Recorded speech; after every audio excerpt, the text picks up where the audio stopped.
The history of our story began long ago.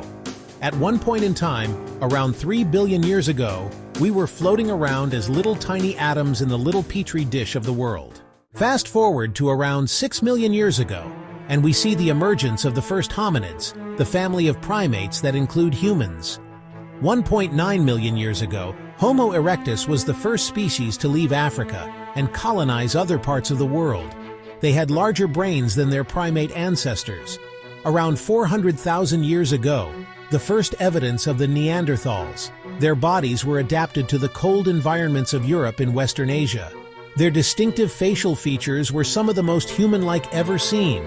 Then came us, the only surviving species of the Homo genus.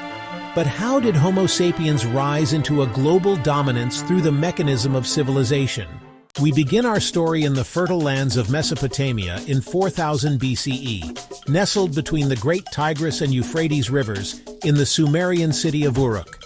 Instead of relying on hunting and gathering like our ancestors of the past, the citizens of Uruk were able to develop a way to harvest cereal grains like wheat and barley. However, turning cereal grains into edible foods took a lot of work. In the beginning, they had to use an invention called a hand mill, which consisted of 2 stones. As the grains were crushed between the 2 stones, the flour was collected in a container and stored for future use. This was the start of something great. This complex, strenuous process was our modern world's first example of agriculture. We no longer depended on hunting animals or picking berries for our food. Rather than using human ingenuity, we can create our own food source. This allowed Uruk to prosper into a place with over 50,000 residents. However, this change did have a change on the human body. The average height of men drastically shrunk from 5'9" to 5'3", and for women they shrunk on average from 5'3" to 5 feet. Instead of being the super athletes we were of the past, we were smaller, less noticeable farmers. People also became landlocked, changing the very essence of what it means to be human. In the early 3000 BCE, according to legend, King Gilgamesh began rule as a Sumerian king of his region.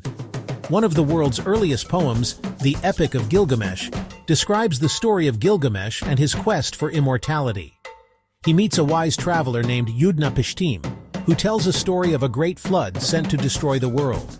Towards the poem's end, Gilgamesh says, "Life which you look for, you will never find. For when gods created man, they let death be his share, and life withheld in their own hands." However, by the end of 3000 BCE, the Akkadians ousted the Sumerians, Sargon the Great took power, and conquered all of Sumeria. While in the Indus Valley in modern-day Pakistan, a new civilization was growing. The Indus Valley Civilization, 3300 to 1300 BCE, was most notable for its highly advanced toilet system. The toilets were built with a seat and a chute that led to the underground drainage system. The sewage was then carried away from the homes through a network of covered drains, preventing disease spread. The waste was treated and disposed outside of city limits, helping to keep the cities clean and hygienic. While in Egypt, they were more consumed with building pyramids than basic human plumbing. This was because in ancient Egyptian religion, it was believed that when a pharaoh was to die in the physical world, his spirit would continue to live on in the afterlife, in which they would continue to rule in perpetuity, and where they would be worshipped by the living. Inside these pyramids, the pharaoh's body was carefully mummified, a process believed to preserve his physical form and help ensure his spirit's journey to the afterlife. The pyramid was also filled with offerings and treasures intended to provide the pharaoh with the resources he would need in the afterlife. Every pharaoh wanted to make sure they were immortal. They wanted to succeed in the afterlife. They wanted to be worshipped forever. That's why it was an utmost priority for Egyptian pharaohs to build pyramids for themselves when laid to rest. It started when Pharaoh Djoser, 2667 to 2648 BCE, built the Step Pyramid at Saqqara, followed by Sneferu, 2613 to 2589 BCE, who built several pyramids, such as the Bent Pyramid and the Red Pyramid. Then came the Pharaoh Khufu, 2589 to 2566 BCE, who built the famous Great Pyramid of Giza in a labor-intensive 20-year process, one that the world still marvels at today.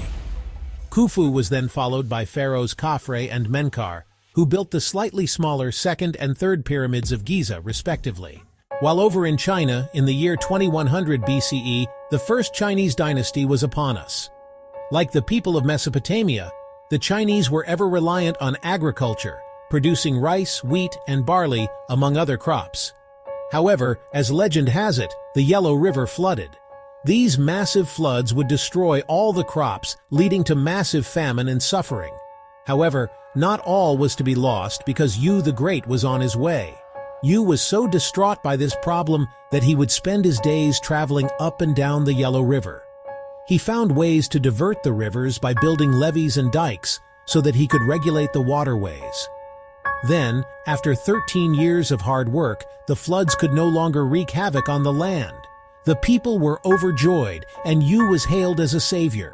That was the start of the first Chinese dynasty, the Xia dynasty, though the accuracy of this tale is questioned by historians.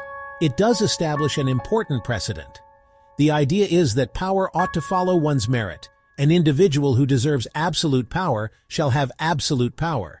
This idea would shape the world for years to come and cause the people of ancient China to follow him, to create the first ever Chinese dynasty. While back over in Mesopotamia, around 1772 BCE, a Babylonian king named King Hammurabi created the basis of the legal system as we know it today.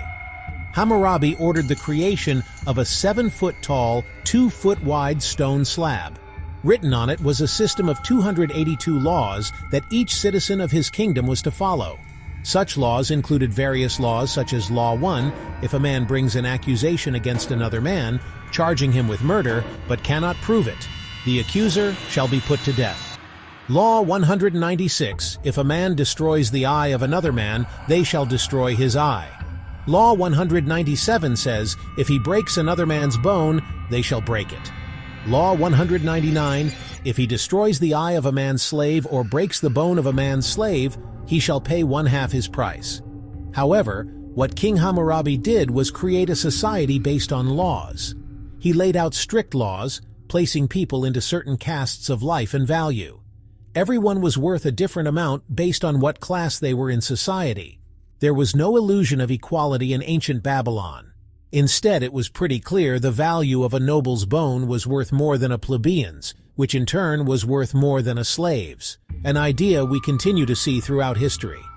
While in modern-day Turkey, a lesser-known civilization came to power. The Hittite Empire, under the charismatic rule of the leader Labarnus, from 1680 to 1650 BCE, he was a skilled ruler with a single vision in mind. Uniting the Hittite city-states under a single rule, Labarnus led his army from city to city, conquering neighboring city-states and making alliances with their leaders.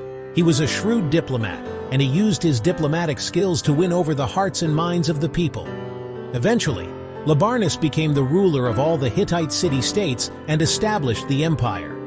He was a just and fair ruler and was loved by his people. Under his rule, the Hittites prospered, and their territory expanded, leaving them right next to their neighbors in Egypt. While in modern-day Greece, a collection of city-states emerged on the European continent. Mycenaean Greece, from 1600 BCE to 1100 BCE, was dominated by an elite warrior society and consisted of a network of palace-centered states that developed rigid, hierarchical, political, social, and economic systems. At the head of this society was the king. However, unlike a unified civilization, each city was on its own. A city-state is a city that, with its surrounding territory, forms an independent state. The development of city-states such as Troy, Mycenae, and Pylos started to grow. The first remnants of the Greek written language, known as Linear B, also started to emerge, the first record of any Indo-European Greek record we have today. While back in Egypt, they started to create a social pyramid of another type, the Egyptian social pyramid. Like the Great Pyramid of Giza, it is more prominent at the bottom and tinier at the top. At the bottom lay the peasants and the slaves. They were responsible for doing all the manual labor. They worked on the lands. They would spend day in and day out farming, producing food for all of Egypt. Then, when the season to farm was over for the year, they would work on the pharaoh's massive building projects, literally building the pyramids. Slightly above the slaves came the artisans. They were the stonemasons, the plasters, and the sculptors who created the exuberant art the wealthy desired, and for which Egypt is most known today. Then came the merchants, who spent their days navigating the Nile, trading gold, papyrus, and linen to anyone who could afford it. They were well respected and able to make a healthy profit by selling. Then came the scribes. These masters of the world would go to specialized scribe schools just to master the language of ancient Egyptian hieroglyphics. In practical use, these scribes took account of the stores of food, various tax documents, and even the daily lives of the pharaoh. After the scribes came the soldiers. The soldiers were tasked with protecting the Egyptian empire. They dedicated their lives to defend or make preemptive strikes against their enemy. Generally, they were well fed. Then, near the top, came the bureaucrats. These high-ranking government officials did essential tasks at the top of society, like the viziers, who ran the logistical tasks necessary to run a civilization. The priests oversaw taking care of the temples to ensure the gods were well cared for. The nobles oversaw specific regions of the empire and kept order in said regions. At the top, the purpose of everyone below was the pharaoh, the king and the mediator between the gods and the world of men. The pharaohs were known to be supreme, and all must succumb to it. When the pharaoh dies, he will be buried in a pyramid in which he will help eternally rule over the Egyptian empire. Egyptian society was created to serve the pharaoh. Taxes were taken from the farmers for the pharaoh, and artisans made unique crafts for him. The merchants ensured the pharaoh was well supplied with the needed goods. The scribes would follow the pharaoh and record his thoughts. The soldiers made sure his empire was protected. The bureaucrats did the jobs the pharaoh couldn't do, while the pharaoh sat at the top and communicated with the gods. Pharaoh Ramses II, 1279 to 1213 BCE, accomplished many extraordinary things by living in this social system. He orchestrated the construction of the Temple of Abu Simbel, the Ramazim, and the Temple of Karnak. He was also able to grow the Egyptian empire and reconquer lands lost by other pharaohs, except for the land claimed by the Hittite Empire. The Hittite king of the time, Metwali II, 1295 to 1272 BCE, was notorious for ordering his troops to attack his Egyptian neighbors. Following the example of Labarnes, Metwali wanted to unify the world under Hittite rule. However, Ramses had enough. Other pharaohs in the past have tried to stop the Hittites, but he knew if his empire was to ever succeed, he needed to attack back. His target is the city of Kadesh. Ramses rode in on his chariot with 4 divisions of 20,000 men ready to dominate and kill Metwali. However, the Hittites already knew of the incoming Egyptian invasion through espionage. They fortified their city with 40,000 of their own men. A war was about to commence. Ramses decided to split up his divisions to force Metwali out, but yet Metwali never did. A gruesome mistake. Splitting up his forces left him exposed, unable to get an advantage, allowing Metwali and the people of Kadesh a chance for victory. Historians believe that all they did was come out from the fortification of Kadesh and trap Ramses II's forces in his army by the river. But yet, for some unknown reason, they never did, leaving the Battle of Kadesh to end in a draw. After the battle, though, both sides decided it would be best to stop attacking each other, that they should live in peace and unity in this world. Then, after the death of Metwali, the new king Hattusili III took the throne of the Hittite Empire.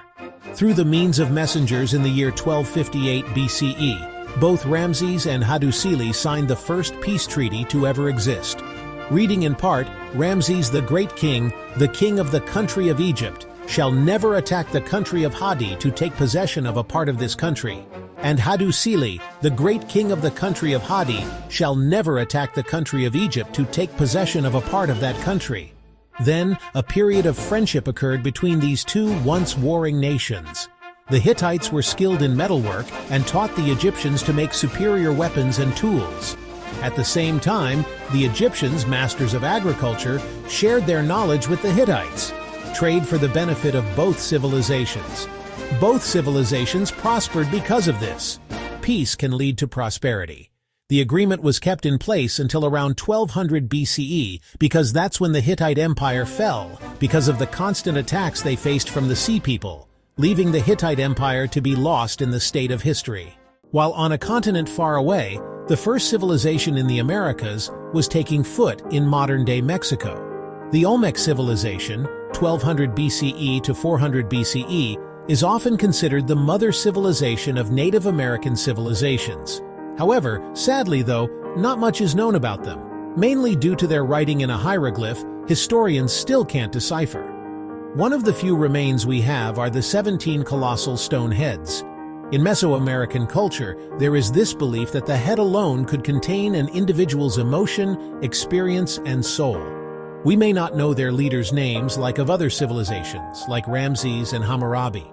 When looking through the eyes of a stone head, we can still feel their presence, and in some ways they remain immortal and enshrined in history. For one day, we may learn who they are. While in the East, the Zhou dynasty 1046 to 256 BCE in China was taking its stride, the Zhou dynasty gained power because of the failures of the less critical Shang dynasty. They believed in the idea of a mandate from heaven. This resulted in 4 principles in the Chinese dynastical structure that would be repeated repeatedly. 1. Heaven grants the emperor the right to rule. 2. Since there is only one heaven, there can only be one emperor at any given time. 3. The emperor's virtue determines his right to rule. And 4. No one dynasty has a permanent right to rule. A ruler in dynasty could lose the mandate from heaven, and the heavens weren't always on the side of the rulers. Over time, it will fade into another dynasty. The heavens would send signs of droughts, famines, floods, and earthquakes across the land, signaling they'd lost the blessing from above. This is how the Shang dynasty fell, and the Zhou dynasty grew to prominence. The Zhou dynasty brought another style of government and the creation of feudalism. The system was straightforward, leading to another social pyramid. At the bottom lay the peasants, who were tied to the land and whose job was to produce crops for the empire. Then came the soldiers, whose job was to protect the lands from foreign invaders. Then the lords, who owned the land and taxed the peasants a portion of their crops, who in turn the lord gave some of their crops to the king. The person in charge of the whole empire, the king, would then receive more crops and become very wealthy. All profits go to the king, and all work goes to the masses. Why would anyone just settle for a life of farming day in and day out? There are 2 reasons for this phenomenon. The first reason was due to necessity. It took many more people to feed an empire and a family back then. And the second reason being philosophy. Towards the end of the Zhou dynasty, the beginning of Eastern philosophy was created. Confucius created a philosophy system justly named Confucianism, which is focused on the importance of respect, loyalty, and responsibility in all relationships and life. A central concept of Confucianism is called Li, which can be translated as rituals, customs, or manners. Li refers to the formal and informal social conventions that guide societal behavior. It is seen as maintaining order and harmony in social relationships. While Laozi created another philosophy called Taoism. The word Tao means the way or the path, and Taoism teaches that individuals should seek to align themselves with the natural flow of the universe. Rather than fighting against it, live your life as peacefully with yourself as possible. And don't worry about external things outside your control, just focus on your farming. One of the most famous contemporaries from Taoism is the idea of yin and yang, representing complementary and interdependent forces in nature, such as light and dark, hot and cold, or masculine and feminine.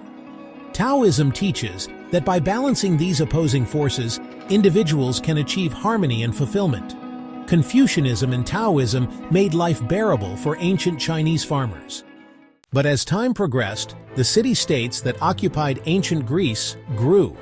Around 800 BCE, the Greeks started to realize that the land they occupied was practically infertile. So to produce an essential staple of grain, they had to import it. Hence why the Greek states had to colonize the world around them. The city-state Miletus at its height had over 90 colonies throughout Europe, producing food for the Greeks. At its height, the Greeks had set up colonies from modern-day Marseille in France to Rostov-on-Don in Russia. One of these new emerging city-states was Rome. As a legend has it, Romulus and Remus were twin brothers abandoned by their parents and placed into the river Tibet. As the basket floated across the river, a female wolf discovered the two orphans and nursed them back to health. When Romulus and Remus became adults, they decided to find a city where the wolf rescued them. However, this created turmoil as both brothers wanted the site to be named after themselves. As Romulus and Remus fought relentlessly, eventually Romulus came up with the final blow and killed Remus, creating Rome in 753 BCE. While the Greek city-states might have been colonizing, Cyrus the Great was about to take over an empire. At the time, the Persians were subjugated to the rule of the Medes Empire. According to legend, after his grandson Cyrus was born, King Astyages of Medes had a vivid dream that his little grandson would one day stage a revolt against him. King Astyages knew what to do and ordered his chief advisor to kill the baby. But the chief advisor gave the baby off to a shepherd to be raised instead. However, troubles weren't over for Cyrus. When he was 10, King Astyages found Cyrus. King Astyages wanted to kill him because the dream was very clear. This man will revolt against you. Yet, against his better senses, Cyrus was allowed to live. King Astyages' biggest mistake. When Cyrus was a man, he gathered his army and revolted against his maternal grandfather. The two, but as prophecy had it, Astyages surrendered in 550 BCE. However, Cyrus wasn't done conquering. He conquered Babylon and became the supreme ruler of Mesopotamia and even the Indus Valley civilization. The world was in Cyrus's hand. Cyrus then took over the Greek colony of Ionia in Asia Minor, leading a great Persian empire, and then he died, leaving it all in the air for the next great Persian king, Darius the Great. While back in Greece, various city-states started to gain power. But two were at the forefront, Sparta and Athens. Sparta was a military powerhouse. The famous Spartans believed everything should focus on physical strength and war. When a new young Spartan was born, it would be slaughtered if it didn't look healthy. Boys were taken from their families at a young age and were trained to become soldiers. The brutal training included physical conditioning, weapons training, and harsh living conditions. The entire life of a Spartan was to win a war. Their society reflected with three main groups. The ruling class consisted of aristocrats who held political power, the free non-citizens, who were not allowed to participate in government, but were still expected to serve in the military, and the helots, a group of enslaved people that provided labor for the Spartan state. Life in Sparta was harsh, brutal, and militaristic. While their neighbors up north were experimenting with this idea of democracy, Athenian democracy was a highly complicated mess. There were two branches, the Council of 500 and the Assembly. The Council of 500 was selected randomly by a process known as sortition. Athens itself was made up of 10 different tribes. Each tribe was responsible for providing 50 citizens to serve for 1 year in the Council of 500 via random selection. Each eligible citizen would be given a personalized token. Those tokens were inserted into a particular machine called a claritorion. This long-lost technology included tubes and balls, which somehow selected 50 residents of each tribe to join the illustrious Council of 500. While in the Assembly, there was a system in place that said that every single citizen had a vote. Of course, to be a citizen, you had to be a male and not a slave, and either born in Athens or to Athenian parents. The Council of 500 would create the agenda for the main assembly to vote on because over 30,000 people could have a vote at any given time. It was total chaos. So to quell this, the council would nominate 9 presidents the morning of the meeting, and it was their job to ensure all the rules and procedures were being followed. Since they were appointed right before the assembly met, they were almost impossible to bribe. Somehow, the assembly would loudly vote on whether a bill would pass. They would vote on matters like appointing generals, various laws, and other government bureaucracy. However, not everyone liked this Athenian democracy.